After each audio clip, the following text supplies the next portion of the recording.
We are joined here in the studio by one of the people who have been inspired greatly by Mam Winnie Mandela's life, and that is former ANC Youth League President, Mr. Malusi Gigaba. Good morning, sir. Thanks very much for coming through. Morning.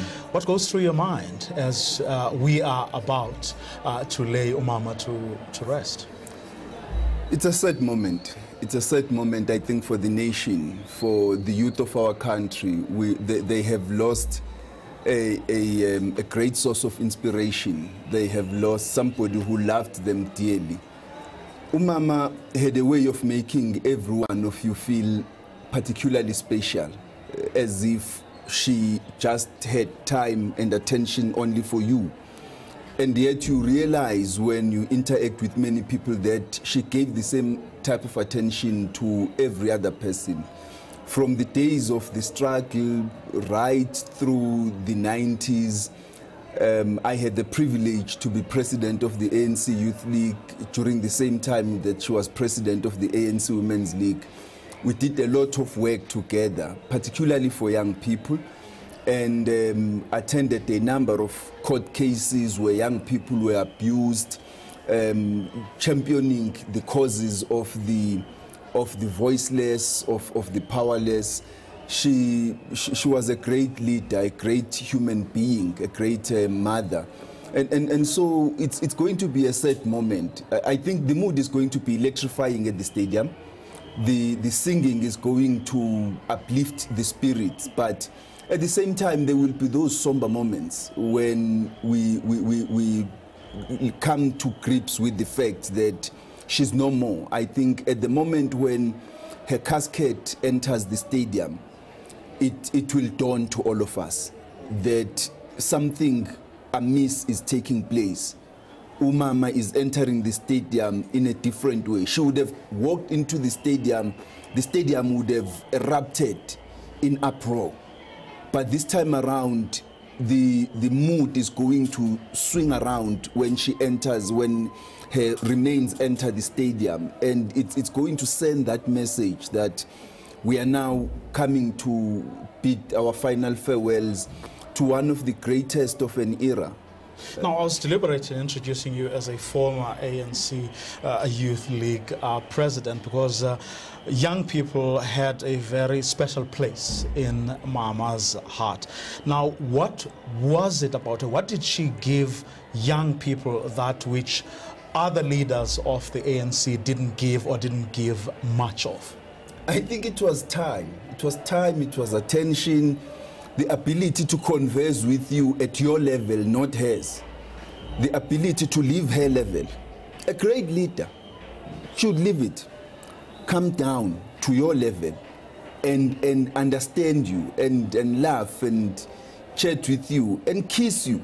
You wouldn't greet Mama. You greet, you hug, you kiss. You know, and you've got so many such pictures of that. But really, it was a time and attention and affection, the commitment she had to our struggles. I think there were many moments in the struggle that were extremely difficult for us. The youth of South Africa had, on several occasions, had to carry the difficult burdens of the struggle in order to propel the struggle forward. They had to commit extraordinary feats of sacrifice. They had to face the enemy square in the face and dare the enemy to do its worst.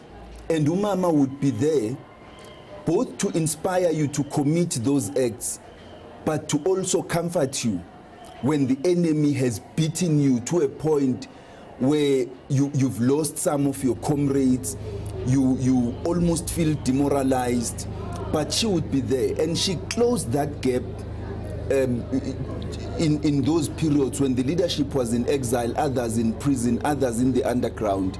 She closed that gap between us as young people and the leadership and allowed us to feel the presence of the leadership in our midst. And that really is what future generations will miss.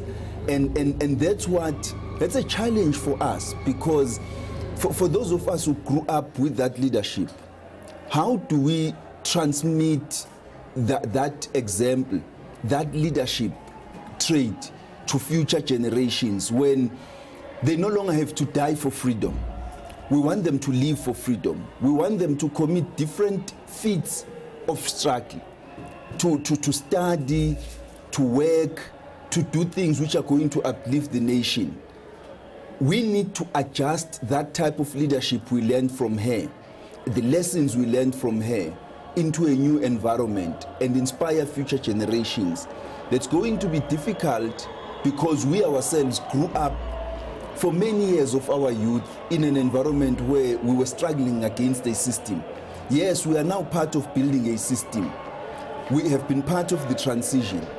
But the future generations that weren't part of this transition, how do we inspire them to undertake their own responsibilities on behalf and in the name of the nation, to propel the nation forward to greater heights, to glory?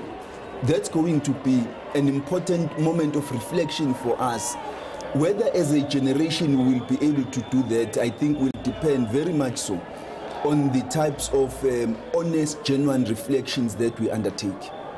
Of course, we're watching on your screen there visuals of some of the dignitaries arriving for this funeral at Orlando Stadium this morning. You speak about the task that lies ahead in ensuring that this leadership vacuum is almost filled. Before we speak about the vacuum that is left behind, maybe let me take you a step back. Why do you think it has taken us so long to fully appreciate the role that she has played, especially where young people are concerned? Why did it take her death? Not only that, it's also taken us her demise for us to fully appreciate the impact she had on millions of lives in South Africa, on many people. I think there were moments when we succumbed to the smear campaigns, to the propaganda campaigns against her.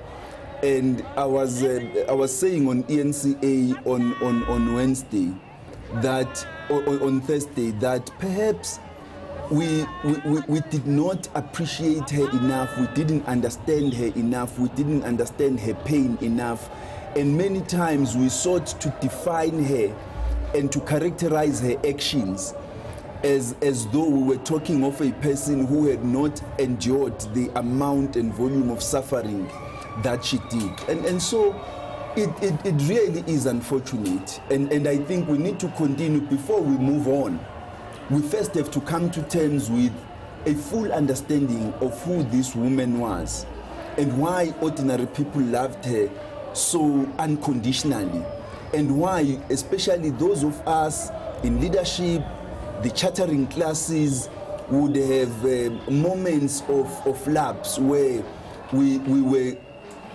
uncontextually critical of her without getting into her shoes to understand her better and appreciate the contribution she has made and the sacrifices that she went to. She not only suffered alone, her two daughters, Usizinzi and Zenani, went through every moment of her suffering. For any mother, that would not have been easy. And so we need to appreciate her better and understand her as well as we should. I think it's good that we have reached this moment when we can reflect. But I think the same applies to many other people in society. I think people have a tendency, perhaps it's human nature, that we will appreciate you better when you are late, when you are no more, than when you are still around, because that's the moment when we say, without you in our presence, let's think about what you did, and we now try to contextualize many of your actions. But isn't it, I mean, how important is it for people like you, the ANC leadership, to actually lead in that? Because remember, when certain things happened in the past, it was actually ANC cadres that were first to disown her and helped the narrative that you are now criticizing. I think that is just as important. It is. It's extremely important, not only in relation to Umama, but in relation to many other leaders. Some of them retired in their old age. about whom we may have been extremely critical at some points, or from whom we may have distanced ourselves. We do need to reflect on their lives, their commitment, their sacrifices. I can remember a number of occasions when after Alfred Nzo passed away, after Joe Mdise passed away, we got into these reflections about who they were, what they meant. I felt guilty after Alfred Nzo passed away, because many times young people would sit and laugh that he's old. There would be cartoons about him falling asleep at UN General Assembly meetings, and we forgot at those moments that the same person would have sat through an entire year of solitary confinement. The same person gave everything up for us to be free. He walked the whole world, he traveled the world for us to be free. And now in his old age, when he had sapped his entire energy into the struggle, we only interpret him at the end of his life, not during the time when he was making the sacrifices that he did. The ANC has to reflect, it has to lead the reflection about Umama and other icons of the struggle, so that we lead the country in atonement, in reflection, in better locating these leaders of our country. All right, so that's unfortunately where we're going to have to wrap it up with this conversation. But thank you for coming on and sharing your reflections. Of course, we'll have more officials of the ANC come and join us.